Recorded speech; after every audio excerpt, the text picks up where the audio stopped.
Start for Trice. That's Chase, and what a start for Cincinnati.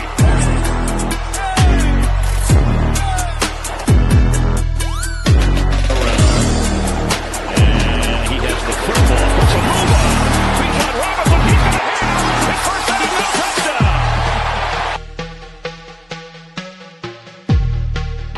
Gibbs out of the backfield right away. Oh, yeah, there's no question that he was grabbed. They got ridiculous. They got Gibbs one-on-one with Andrew Van Ginkel in space, and that was it. And this is, again, it's man-to-man. It's one-on-one, and he's underneath. He loses his balance. Brock Bowers is one of those guys that has a – and this is –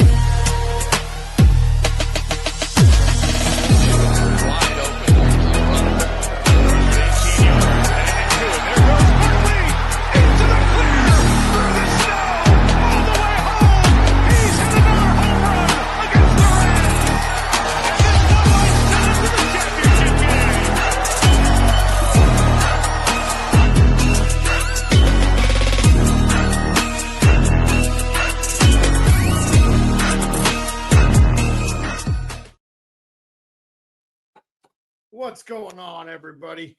Welcome to another edition of the Fatboyz Dynasty podcast. As you see, I'm flying solo today as Fatboy Bo is down there getting a Fatboy tan down in Florida, enjoying a little family vacation. I hope he's having a good time. I hope he doesn't come back all burnt and looking too red, as he's going to have to come at you guys next week with his sleepers. So I'm going to jump right into it today. Tonight and just talk about my three sleepers real fast. Just three guys to really keep your eye out. I kind of looked for guys going after or after the third round of most rookie drafts, as a lot of rookie drafts only go 3 rounds. These are also guys that could possibly make an impact right out of the gate and could be a steal in your redraft leagues as well. As you could just take them with your dart throw last round pick. If you normally do that, I like to do that with when I do redraft leagues, is I just throw that dart at the end for the very last one. So let's jump straight into it. I'm going to go with the guy that I really do like. He is a 3rd round draft pick ADP right now for rookie startup or rookie drafts. And that's Jarquez Hunter. I apologize if I butchered the name a little bit. Went to the Los Angeles Rams. He was a 4th round draft pick with 4th round capital. He sits behind Kyren Williams and Blake Corum right now in the pecking order. Kyren Williams is a free agent possibly after this year. If they don't re-sign him, he could be out the door. And then you're looking at Corum and Hunter as the guys coming up. So it's the guy to steal early or later in your drafts and hopefully maybe sit on him for a year. But he's a very explosive back with which both Williams and Corum both don't really bring to the table. This guy ran he averaged 6.3 yards per carry in college over his entire career there at Auburn. He ran a 4.44 say that a few times fast. And he's 5'9", 204 pounds.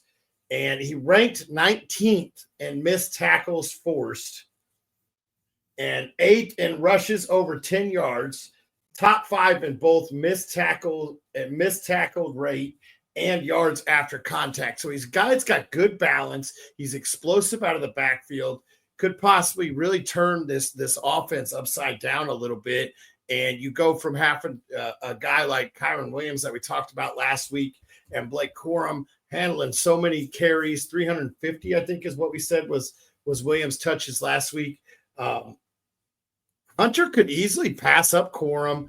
I know I talked about Corum being a deep dive last week, but yeah, another one is Hunter here with the Rams. He could possibly take over that backfield, so it's something to keep an eye on as we move forward. I talked about Kyren Williams being a bust last week, and he did see 350 touches. Sorry, I had to jump back to take a peek at some of the stats there. So yeah, this guy could easily take some of the load, and if his explosiveness shows and he's able to handle it, he could be seeing anywhere from 150 to 200 touches in his first year right out of the gate. Like I said, he's a 3rd round draft pick in most rookie drafts. So this is a guy to keep a look at. And then I'm going to go right into the next one. Excuse me. I don't have a whole lot about him. I talked about him earlier in this year. It was a tight end I really liked. That's Harold Fanning Jr. He went to Cleveland. He played for Bowling Green, tight end. He was a third-round draft pick. Third-round draft pick is what Cleveland spent on him. They do lack a lot of depth at the receiver, so you could see him run 2 tight end sets. Yes, I know Njoku's there. Njoku's very athletic. Njoku is also an unrestricted free agent after this season, and could be hitting the market quick, and then Fanning could step in the following year. He's very athletic. He's an explosive tight end. And he could carve out a pretty decent role right out of the gate for this passing game. I talked about how the Cleveland Browns could be playing from behind quite a bit this year, and that means there's a lot of passes up for grabs. He had 117 catches for 1,555 yards last season. 6'3", 241 pounds. So right out of the gate, don't know if he'll be a 3-down tight end on the field every single snap. This is a guy with his athleticism, his explosiveness, how big-bodied he is. He's a guy that could easily make waves pretty early in the season. I don't think he's going to be right out of the gate, plug and forget about it. But this is a guy that could easily turn some short catches and with plenty of yak yards, could definitely help this offense out with the explosion ability. So I know they have Judy and they have Tillman, they have Njoku. Well, Fanning also could find himself in that pecking order. I'm probably missing a few more names there in Cleveland. But this is a guy that could easily carve out a role and really add to that offense early in the season. With one of my last ones I'm going to talk about, this is where I'm going to reach deep in my bag, and this is a name to really keep an eye out. He was an undrafted free agent out of Nebraska, Isaiah Nayer. I was going to go with a few other names, but I wanted to get down deep into the bag. He's 23 years old. He went to San Francisco.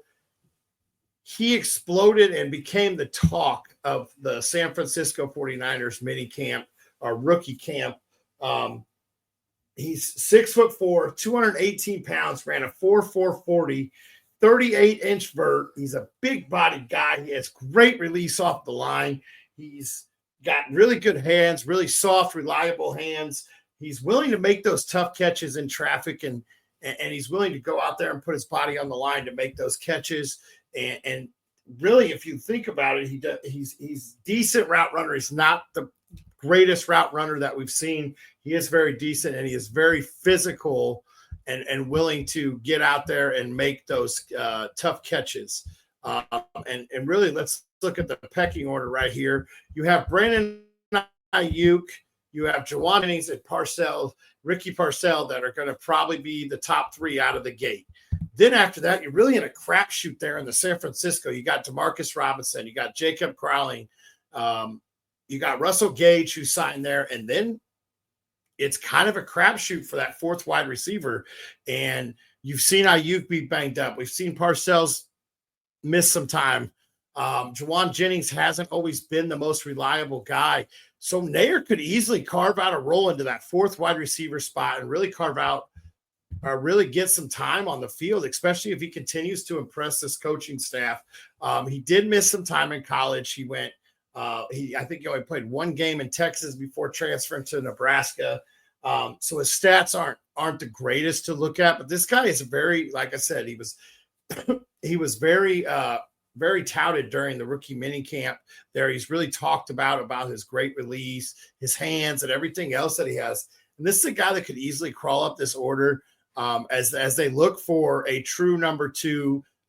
There's so many targets that are available with Debo leaving. He could be the number 2 target there. He could easily find his way just slowly climbing up the depth chart.